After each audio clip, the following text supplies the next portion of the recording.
वैष्णवी कार्तिक के पत्नी हई, ये घर के बहू हई। उ दर्जा के साबित करे खातिर वैष्णवी के एगो छोट से परीक्षा देवे के पड़ी।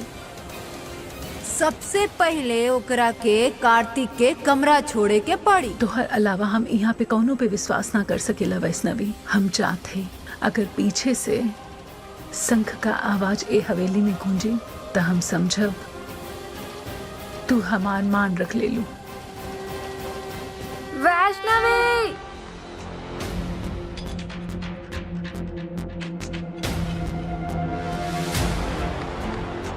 कहो तैजा का तमाशा लगा कर रखे बड़ा लोग। तमाशा तो अब शुरू हुई पतिदेव, बस देखत जा, एमे तोहरो फायदा बा। ये सोदा सालन के रिश्ता का ई परिणाम देता हूँ। सारा गांव के हवेली के भीतर ले आईलू तू। वकील लेके आयल बड़ी, हिम्मत देखो इनकर अम्मा। का करती मालिक, हमार जैसन छोट लोगन के ताकत ही एकता में बा। वैष्णवी तो हमनी के बच्चा है, वो गांव वाला के हमेशा मदद करेली। हमनी को के साथे गलत कैसे होके दिल जाए, तो हिम्मत कैसे बोले हमारे बाबूजी के खिलाफ बोले के। घर के बड़ लोग बाटे ना बात करे खातिर। रुक तू जा। वैष्णवी ई हम कहले रनीनू तोरा से कि ऊ तोरा पर फिर से हाथ उठाई। ई देखी रउआ लगन, देखी रउआ लगन, रउआ लोगन भी देखी हमार फूल से बच्ची के का हाल कर देले बानी रउआ लगन। मालिक, वकील साहब के देख के रउआ बहुत तिलमिला गए रनीनू, पर हमरा अफसोस होता कि हम पुलिस का न लिए नहीं। यहाँ बहुत हो गल ठाकुर हवेली के लिहाज, ये सब अब हमार सहन शक्ति के पार होता।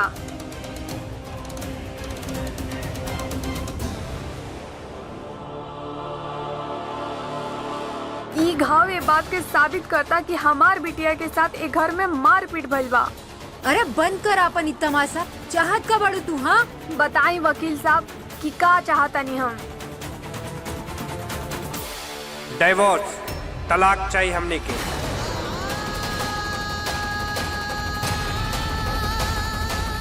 का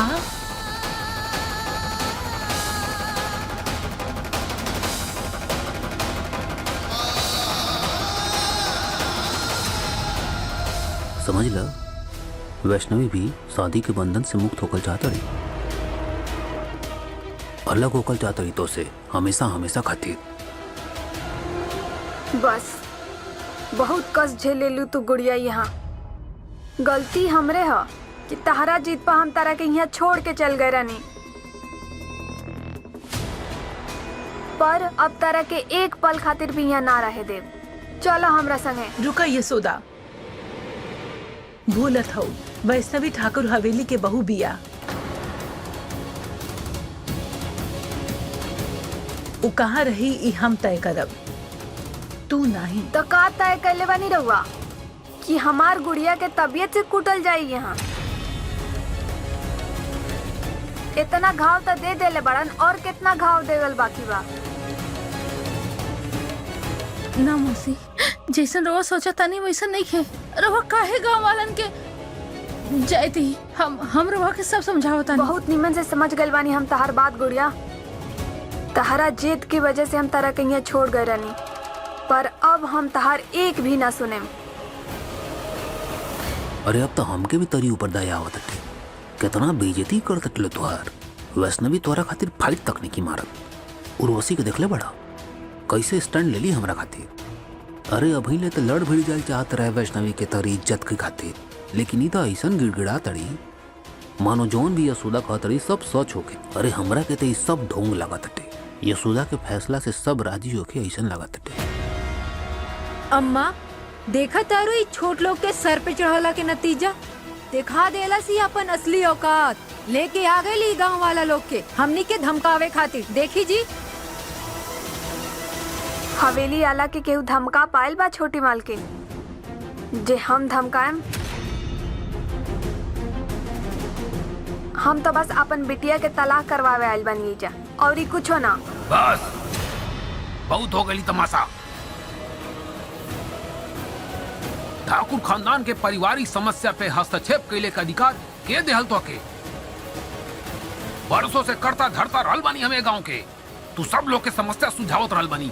का लगा तो के कितना समय लगी हम कई समस्या सुझाने में? हाँ, केहू भी हमारी परिवार के खिलाफ आवाज उठावल हम सहन नहीं करे। रहल बात तलाक के, तो ठाकुर हवेली में कबो तलाक निके भइला आज तक।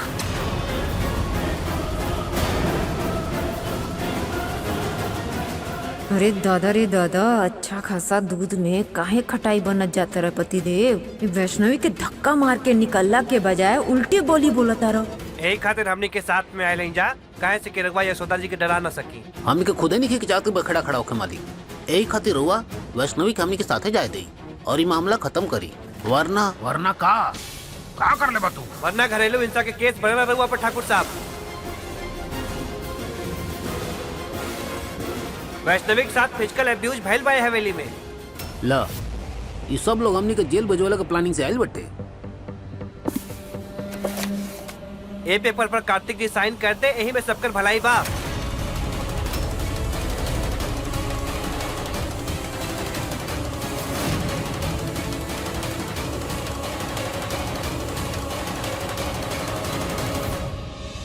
ई का होता मैया? बृहस्पति देव खुदे हमरा के सारा शास्त्र के ज्ञान देले बानी,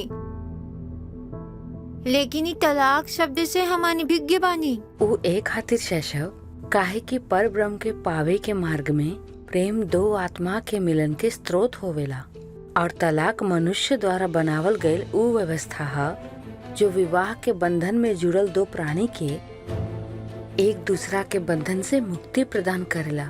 लेकिन वो कैसे हो सकेला मैया? ई तो विवाह व्यवस्था के विपरीत हुई।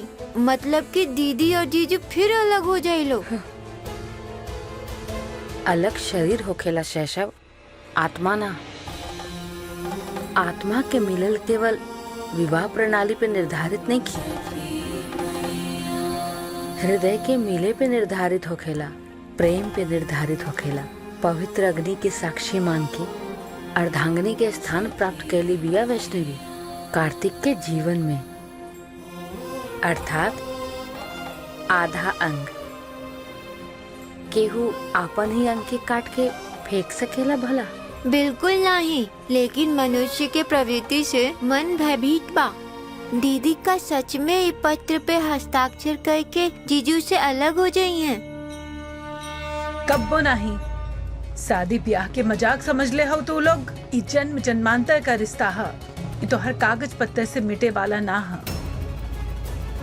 ये सौदा का तब मत मारल गई है जौन आपन बिटिया का घर तोड़े पे लगल बिया। भूला मत, कार्तिक और वैष्णवी का रिश्ता खुद छठ मैया जोड़ ले बिया। ई रउआ मानता नहीं बड़ी मालकिन, हमार खातिर हमार गुड़िया छठी मैया के आशीर्वाद है। वो हमरा के माँ होके के दर्जा देले बड़ी एकरा वजह से, और एकरा कपार पर लागल ई घाव के देख के भी चुप हो जाई।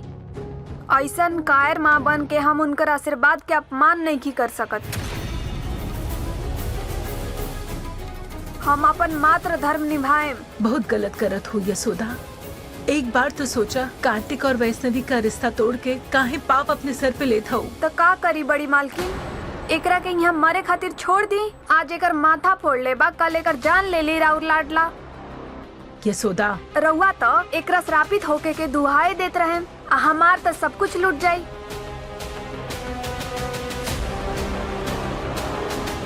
तोहर इतना बेइज्जती तो हम खुद ही नहीं सुन सकेंगे। और वैष्णवी कुछ बोले चाहे नहीं बोले, हम जरूर बोले। बहुत बड़ान बात करे लागल बड़ू यशोदा। का सबूत बताई लगे कि वैष्णवी के जो चोट लागल बा हमरी भाई के वजह से लागल बा? अब हमनी के धमकाई तू जा नहीं करी हमार भाई तरी कागजात पे दस्तखत। एक तरफा तलाक भइल मुश्किल होला, इतना तो हम जानता नहीं। तो के इहो पता हुई, अगर दोनों के सहमति से पेपर पर साइन ना भइल तब मानसिक असंतुलन होवे के कारण हमने के कोर्ट में जाके डिवोर्स फाइल कर सकी। और जहाँ तक रहल सबूत का सवाल, एक पूरा गांव वाला विटनेस बन सके ने। कुल जाने कार्तिक के मानसिक की स्थिति खराब हो देखले पाना।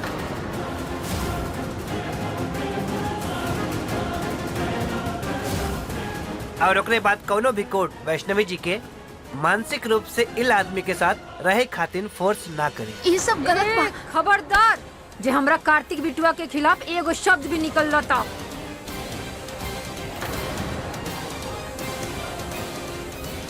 हम तो के अंदर का आवे देहनी, तू हमरे सर पे चढ़ के नचबा।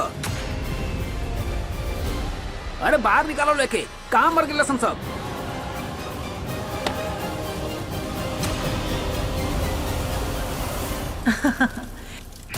धर्म रिश्ता के नींव के भले ही कितना ही सबलता से काहे न रखे, हमके ओखे उखाड़े से केहू ना रोक सकेला। कार्तिक और वैष्णवी के एक होए का हर छोटा से आशा के हम निराशा में बदल दे। देख ला अम्मा, सर पे चढ़ के नाचा तरसन।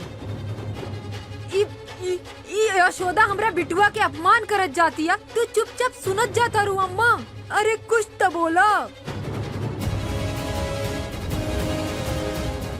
बीमार आदमी से काहे के इज्जत मालकिन। अरे तुम्हारी हिम्मत हमारी पे हाथ उठाओ तड़ा। अरे मार सबके।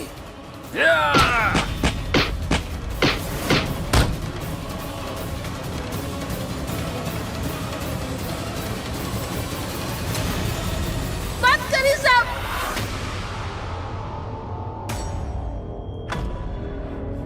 ई का कैलू मौसी? ई सब बखेरा खड़ा कैला से पहले हमरा से एक बार पूछ लू कि सच्चाई कहा।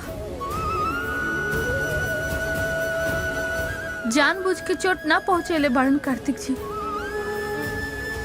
उनकर मनोदशा ठीक ना रहे। और देखनी वैष्णवी जी भी मानत बानी की कार्तिक जी के मानसिक हालत ठीक ना बा। तो कोनो पाप है का? दिमागी रूप से बीमार होखला कोनो पाप है? बताई ना हमरा के। ये रोवा कब से उलूल जुलूल बात करत जाता नहीं हमार पति के खिलाफ।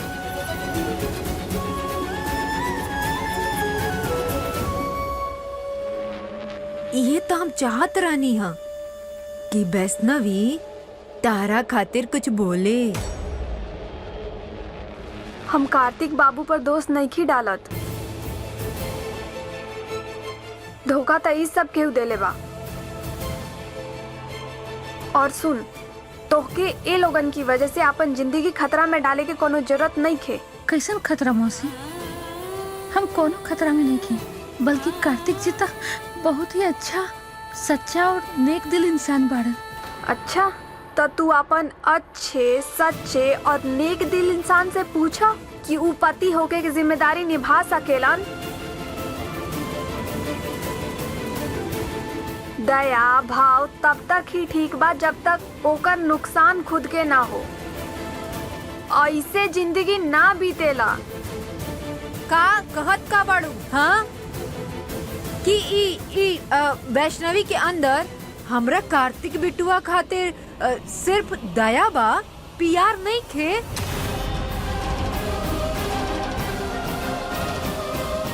मौसी, बचपन से रवै सिखेनी है ना कि कमजोर के साथ कबो न छोड़े के चाहे, चाहे चाहे पूरा दुनिया होकर खिलाफ काहे न हो जाए। और अब रवा हमार साथ देवे से रोकत आनी।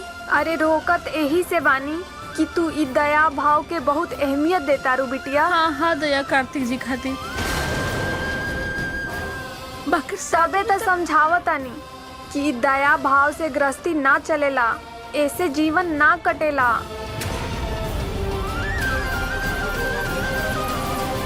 निराश मत हो बिटुआ। देख, दया बा मतलब परवाह बा तोर। आज एकर सर फोड़ ले बा, कल एकर जान ले ली राउर लाडला।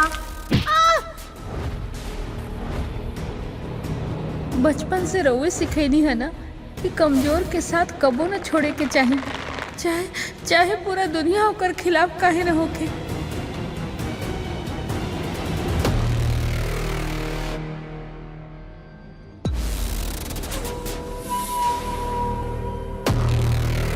त प्यार नहीं बा, तरस खड़ो तू हमरा पर ना, यही खातिर साथ हो ना। राउर साथ दिहल हमर धर्म बा कार्तिक जी। और प्यार सही तकात बड़ा गांव वाला, शापित हई हम और शायद पागल भी हैं। तो के चोट पहुंचोनी, तकलीफ देनी और शायद आगे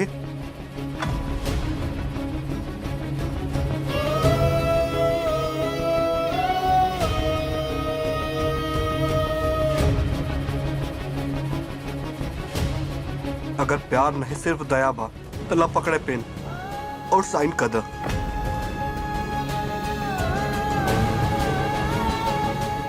जबरदस्ती ना बा, आजाद हो तुम।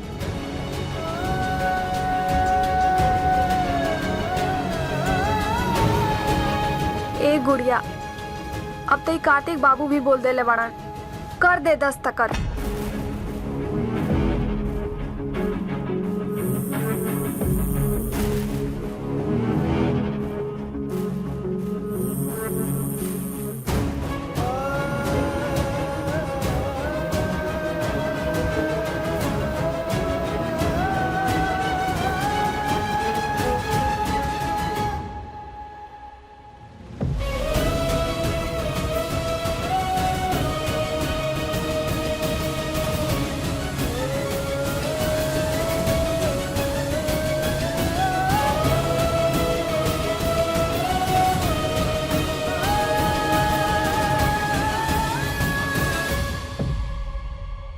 ए गुड़िया, तू हो जानता रू कि तारा कार्तिक बाबू से प्यार तो नहीं खे।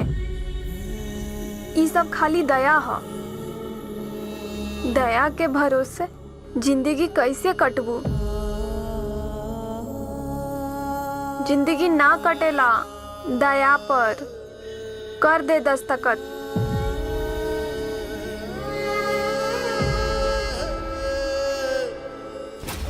ला, अभी तो असली आंधी का आयल बाकी रहे, ओके पहले ही कार्तिक के आशा का दिया बुझ गए। हर केहू ए रिश्ता के विरोध में है, फिर तू एक कैसे बचेबो षष्ठी?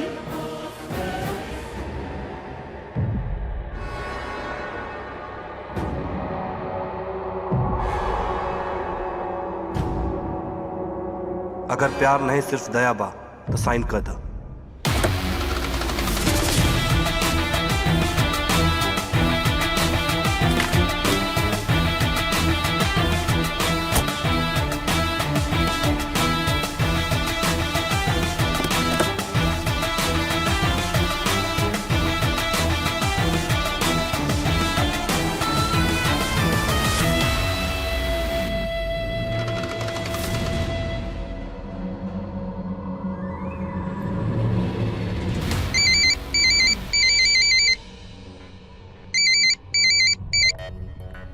अरे कहाँ रह गइल बड़ू? हाँ, हम कब से इंतजार करतानी। कब पहुँचबू? आजकल गांव के सड़कें आंटी इतना एक्साइटेड रही हम कार्तिक से मिले खातिर, पूरा मूड खराब हो गइल बा। अरे तू यहाँ आवा तो सही बिटिया, तो हर मूड अपने आप ही फ्रेश हो जाई। हम न यहाँ के तमाशा के द एंड तक पहुँचा दिले बानी। तू यहाँ आवा और ये फुल एंड फाइनल पर्दा गिरा the bus. You don't worry aunty, अब हम आ गइल बानी इंडिया।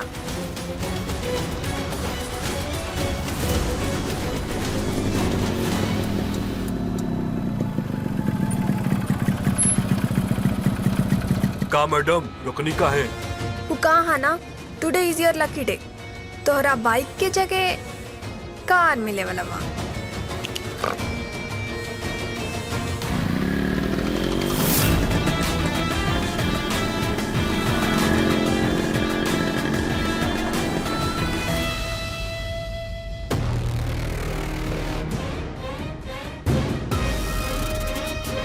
हाँ हाँ दया कार्तिक जी खातिर। कार्तिक जी तो बहुत नेक दिल और सच्चा इंसान बाड़ा। राउर साथ दिहल हमार धर्म बा कार्तिक जी। नहीं दया ना कर सकत, हमरे पर दया नहीं कर सकत।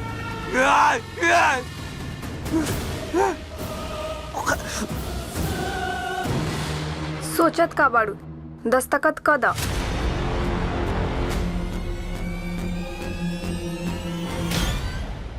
जौने रिश्ता का आधार सिर्फ प्यार नहीं दया है, वो कबो सक्सेसफुल ना होला, कामयाब ना हो सकेला।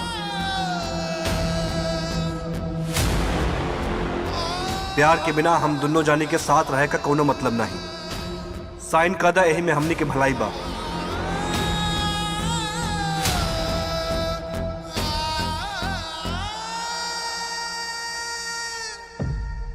तो का सच में तू कार्तिक जी से प्यार न करेलू?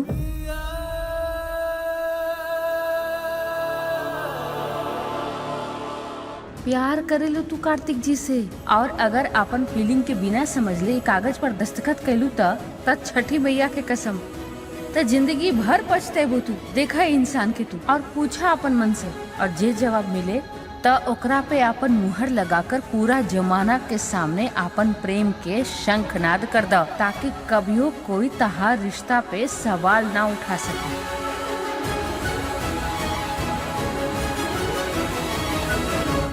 सोचत का बाड़ू, दया भाव तो पूरा जमाना खातिर बा तहार मन में।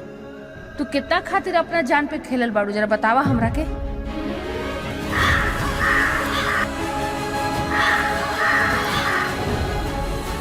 जब कार्तिक जी अपना कमरा से तहरा के अलग करत रहलन तो तू काहे आंसू बहावत रहलू?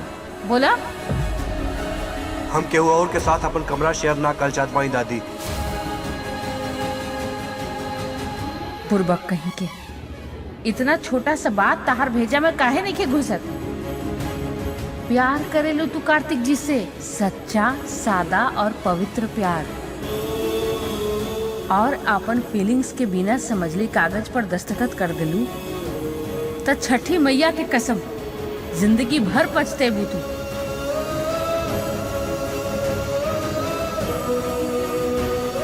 देखा ये इंसान के और पूछा अपन मन से, और जे जवाब मिली ओकरा पे मुहर लगा के पूरा जमाना के सामने अपन प्रेम के शंखनाद कर दो, ताकि कभियो कोई तहार रिश्ता पर कोनो सवाल ना उठा सके।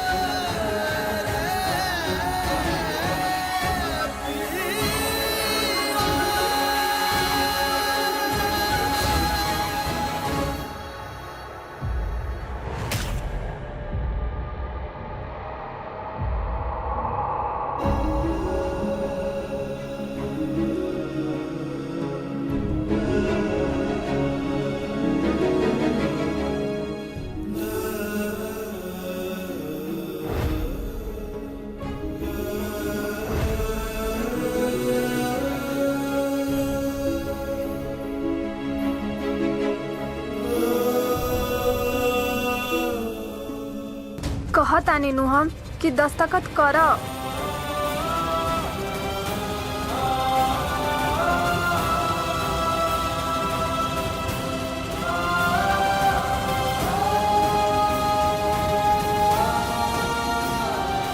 प्यार बा नहीं बा, प्यार बा प्यार नहीं बा। गुड़िया कहतानी नु हम कि दस्तखत कर।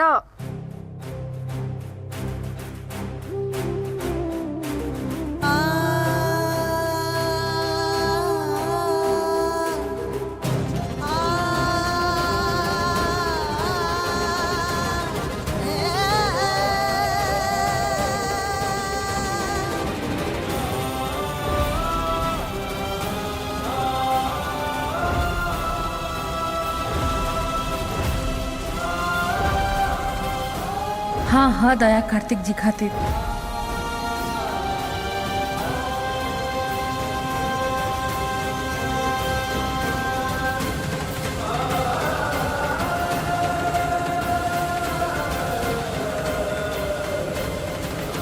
प्यार बा नहीं बा, प्यार बा प्यार नहीं बा, प्यार बा प्यार नहीं।